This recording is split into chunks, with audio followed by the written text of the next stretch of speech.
entire nation has witnessed the shameless conduct of the Democrat Party. They're willing to throw away every standard of decency, justice, fairness, and due process to get their way. They don't care how they get it. You see it happening before your eyes. I think it's actually an incredible thing that's happening, and I just hope you don't sit home, because bad things will happen if you sit home. President Trump doubles down on the Democrats at tonight's rally in West Virginia. And one of those Republicans running is House Intel Committee Chairman Devin Nunes, who is back with me here in New York in part 2 of this live Justice exclusive. You know, Chairman Nunes, you really were the topic of a lot of headlines, a lot of discussions on television as it related to the memo related to the investigation of the FISA warrant. The president last week or the week before said he was going to declassify the information relating to that. And I must tell you personally, everyone I talk to across the country wants this declassified. He was with it, declassify it, no redactions. All of a sudden, he said, I'm going to give it to the Inspector General. What happened?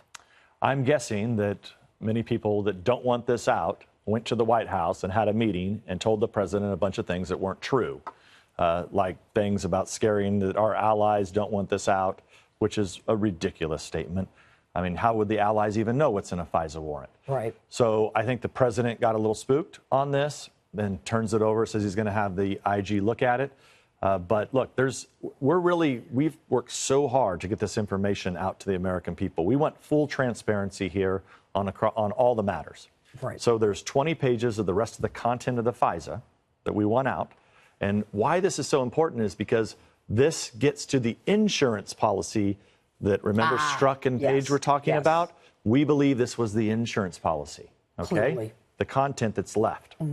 You also have people who are saying, oh, the really bad stuff, it really wasn't the dossier. It wasn't the dossier that was used, the Crystal dossier, and it wasn't the fake news stories. It was really all that stuff that's behind the redactions, okay? So it's not true. What's behind those redactions, the American people do need to know about. All right, so let's say that, you know, if they're worried about sources and methods and national security, that stuff can come out. I mean, that's simple to do.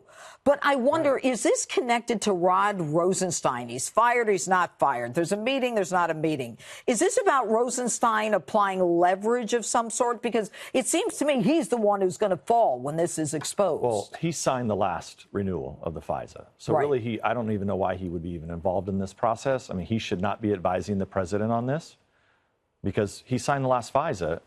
We in Congress, so everybody in Congress, the speaker, the leader, the whip, the whole Intelligence Committee, nearly every Republican has called for these documents to be declassified. And the president did, but changed his mind. And changed his mind. So if Rosenstein was involved in that process, I mean, that should be an immediate dismissal of whatever happened in that meeting. Because remember, every time we've moved to get things declassified, what do they say? They say that we're going to ruin national security. And what happens every time? The information comes out and it makes Department of Justice, FBI, and all the Clinton campaign people and Fusion GPS, they all look bad.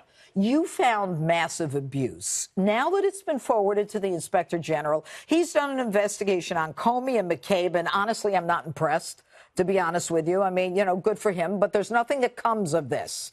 All right? I mean, I could have impaneled a grand jury to indict McCabe without the Inspector General giving me a 500-page report. All right? So what is the IG doing? Look, the IG's fine. It's great. Yeah, he's a good guy. Who can look at it. But we are a separate branch of government. We created the Department of Justice. We have every right to see that information. We have decided that the American people need to see this information. The president wants the American people to see the information. So how is it possible that this can be held up? And I think all they're trying to do is stall till after the midterms. I've always believed this.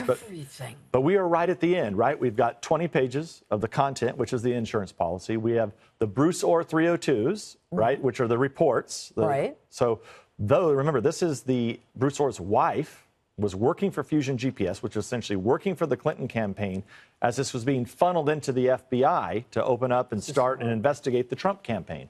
So why would we still be here nearly a month away from the elections, and we still can't get transparency out to the American people. So the president's got to do something. Well, I've heard he watches the show. So we'll see. Too. I've seen him live on this show, calling in, Congressman eating up the whole show. Congressman, thank you so much for being here. It's an honor to have you here in our studio.